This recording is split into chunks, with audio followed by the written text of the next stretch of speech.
ఈ వీడియో చూస్తున్న ప్రతి ఒక్కరికి యేసుక్రీస్తు నామమున అందరికీ ప్రత్యేకమైన వందనాలు. నేను ఒక చిన్న దేవుని యొక్క మాటని మీతో పంచుకోవాలని అనుకుంటున్నాను.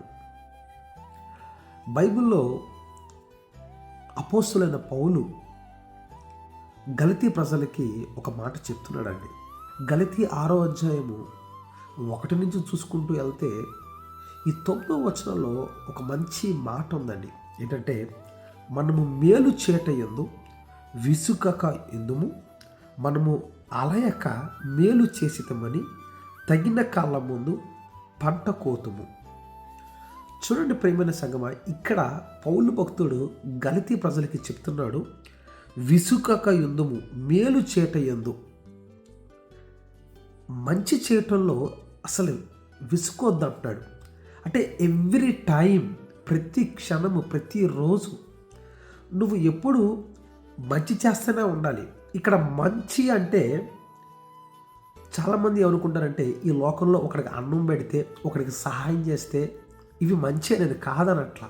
కానీ ఒకటి గుర్తుపెట్టుకోండి, నువ్వు చేసే మంచి దేవునికి ఇష్టపూర్వకంగా ఉందా? దేవుడు నీ విషయంలో సంతోషపడుతున్నాడా?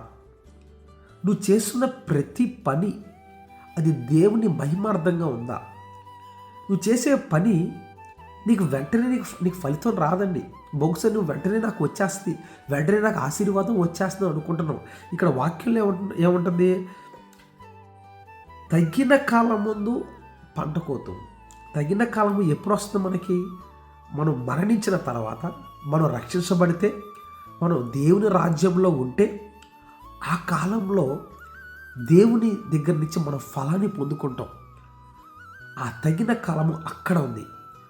ఆ తగిన కాలంలో నువ్వు అక్కడ చేర్చబడాలంటే, ఇప్పుడున్న కాలంలో దేవునికి ఇష్టపూర్వకంగా నువ్వు పనిచేయాలి. ఇష్టపూర్వకంగా అందరికీ మంచే చేయాలి. ఒకడు నీ దగ్గరికి వచ్చి చెడు చేయాలని చూస్తాడు, నువ్వు తిరిగి మంచే చేయి. అదే నిజమైన క్రైస్తవుడి యొక్క మనసు. దేవుడు నిన్ను దీవించి ఆశీర్వదించును గాక.